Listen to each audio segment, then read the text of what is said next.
السلام علیکم ورحمۃ اللہ وبرکاتہ۔ ان قریب ہمارا ہندوستان کے ایک بڑے شہر میں سفر ہوا تھا، تو وہاں ایک سنجیدہ قسم کے صاحب فہم آدمی نے یہ واقعہ سنایا جو ان کے ساتھ پیش آیا۔ انہوں نے فرمایا کہ جب واٹس ایپ پر ایک خبر وائرل ہوئی کہ انہی کے شہر کے ایک محلے کی ایک پڑھی لکھی بچی نے ایک ہندو لڑکے سے شادی کی ہے، تو وہ اس واقعے کی تحقیق کے لیے وہاں پر پہنچے۔ وہ فرماتے ہیں میں نے اپنے دوست کو ساتھ لیا اور اس پتے پر میں گیا۔ جا کر ہم نے باہر کا گیٹ کھٹکھٹایا تو اندر سے ایک بچی آئی، ایک لڑکی آئی۔ اس نے اوڑھنی سے اپنے چہرے کو چھپایا ہوا تھا۔ آتے ہی وہ بچی بھڑک گئی اور اس نے ڈانٹنا شروع کر دیا کہ کیوں آئے ہیں آپ لوگ؟ گالیاں دینے کے لیے آئے ہیں؟ برا بھلا کہنے کے لیے آئے ہیں؟ جتنی گالیاں دینا ہے آپ دے لیں، جتنا ذلیل کرنا ہے مجھے کر کے چلے جائیں یہاں پر۔ اب تک جتنے لوگ ذلیل کر کے گئے وہ کافی نہیں تھا کہ تم لوگ بھی آ گئے، جتنے لوگ ابھی گالیاں دے کے گئے وہ کافی نہیں ہوا کہ آپ لوگ ابھی آ گئے۔ تو وہ بچی بہت بھڑک کے بہت کچھ سناتی رہی، غصے میں بولتی چلی جا رہی تھی۔ یہ فرماتے ہیں کہ ہم لوگوں نے سر جھکا لیا اور خاموشی سے اس بچی کی بات کو تسلی سے ہم سنتے رہے۔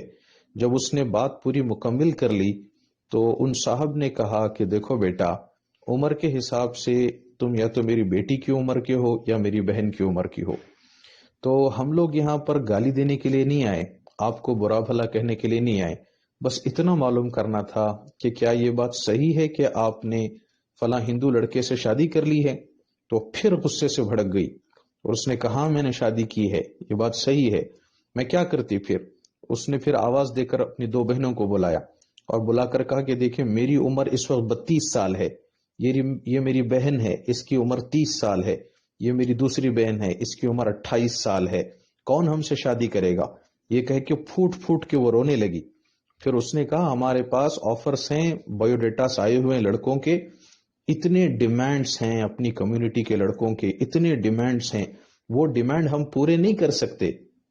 وہ لڑکی رونے لگی۔ تو پھر جو ہے ان صاحب نے تسلی دی ان کو اور پیار محبت سے بات کی، تو ان بچیوں نے ان دونوں کو گھر بلایا اور اندر بٹھایا، بٹھا کر اپنے باپ کو دکھایا کہ یہ دیکھو یہ ہمارے باپ ہیں، یہ پیرالائزڈ ہیں، ان کو پیرالائسس ہو چکا ہے، یہ چل پھر نہیں سکتے، بول بھی نہیں سکتے۔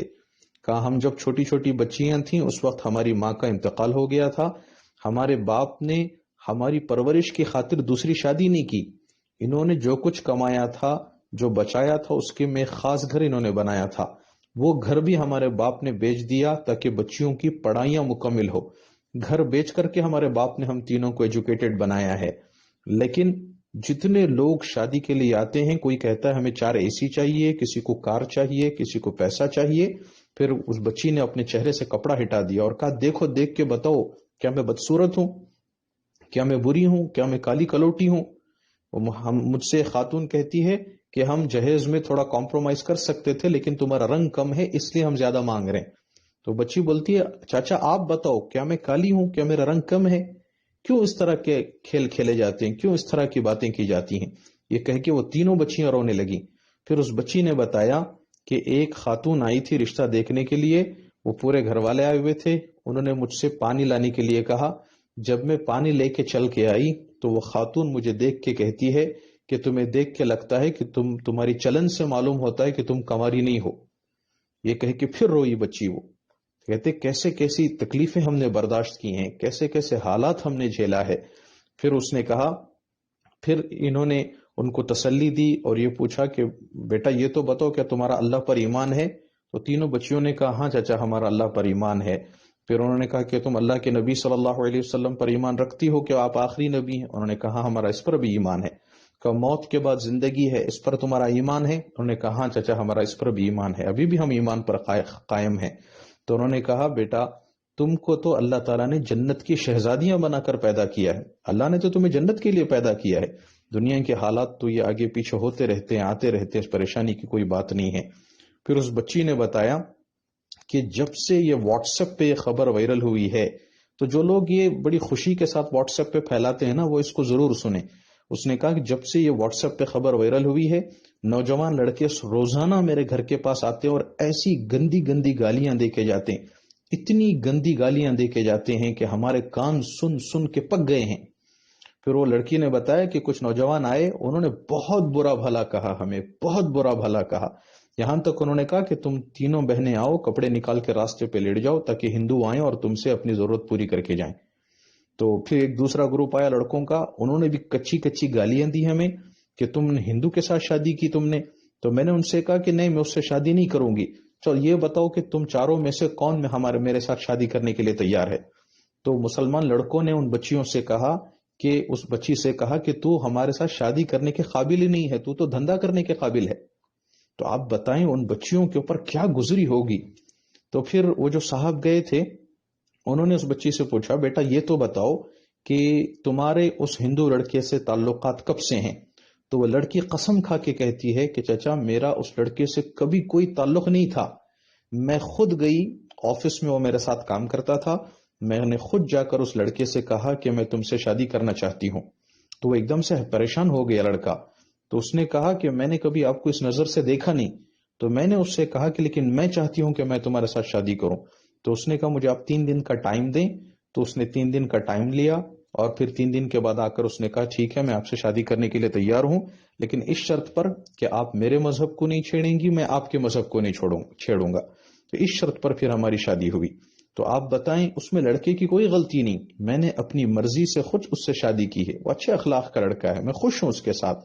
تو آپ بتائیں میرے 2 بہنوں کی بھی شادیاں ہونی ہیں، ہم کیسے جہیز کے ڈیمانڈ پورے کریں؟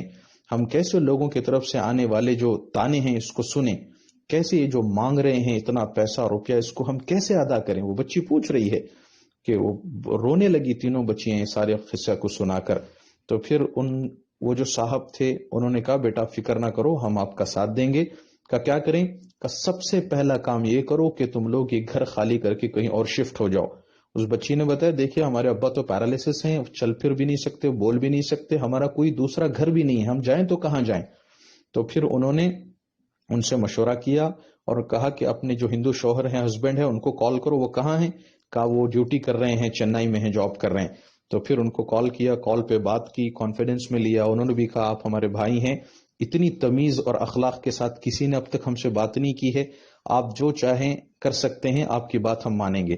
تو پھر انہوں نے مشورہ کر کے اس بچی کے ہسبینڈ سے پرمیشن لے کے، باپ کو بتا کر کے، وہ پوری فیملی کو اس گھر سے خالی کرا کر اپنے گھر میں لا کر رکھا انہوں نے، وہاں ان کی خدمت کی، کھلایا پلایا، پھر دوسرا گھر دوسرے محلے میں کرائے پہ لے کر پوری فیملی کو ان کی وہاں پر شفٹ کیا۔ وہ جو لڑکا تھا ہندو لڑکا وہ بھی بہت متاثر ہوا، یہ بچیوں نے بھی بہت دعائیں دی کہ چچا آپ فرشتہ بن کر آئے ہماری زندگی میں، ورنہ لوگوں نے گالیاں دے دے کے، تانے دے دے کے ہمیں مار دیا تھا، زندہ مار دیا تھا ہمیں۔ تو پھر وہ لڑکا بھی اتنا متاثر ہوا، وہ چنئی سے واپس آیا اس شہر میں، اور آنے کے بعد کال کیا، کہا کہ چچا میں سفر سے آیا ہوں لیکن پہلے میں آپ سے ملنا چاہتا ہوں۔ آ کے وہ بیٹھا، ملاقات ہوئی، تفصیل سے بات ہوئی، اسلام کے تعلق سے بھی اس کو بتایا گیا، اس نے بھی اسلام کے تعلق سے پوچھتا رہا۔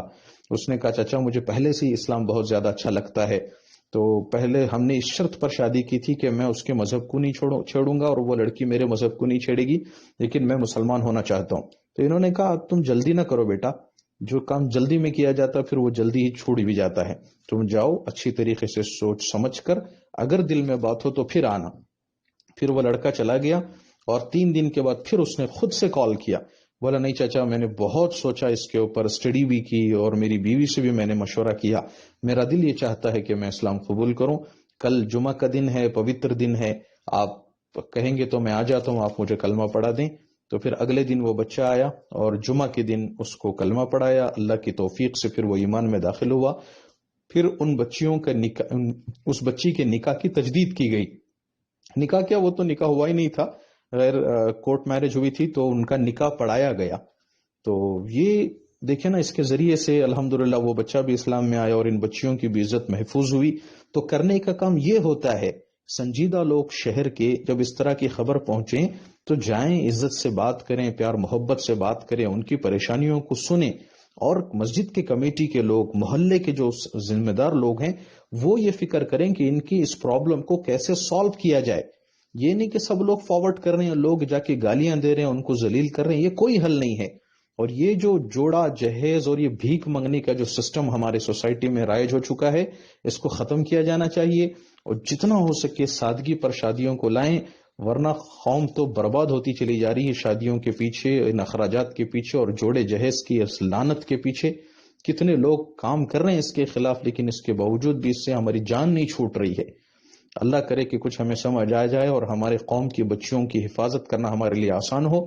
تو خدارا اس طرح کے پوسٹ کو فارورڈ نہ کریں، عوام میں نہ پھیلائیں۔ اگر کسی کو مل بھی جائیں تو ذلیل کرنے کو، گالیاں دینے کو کوئی بڑا کمال نہ سمجھیں، سنجیدہ قسم کے لوگوں تک پہنچائیں تاکہ وہ ان کے فیملی سے مل کر ان کی کاؤنسلنگ کر کے ان کے پرابلم کو سالو کرنے کی فکر کریں۔ جتنا ہو سکے اس پیغام کو آگے پہنچائیں تاکہ لوگوں کے لیے عبرت کا سامان ہو۔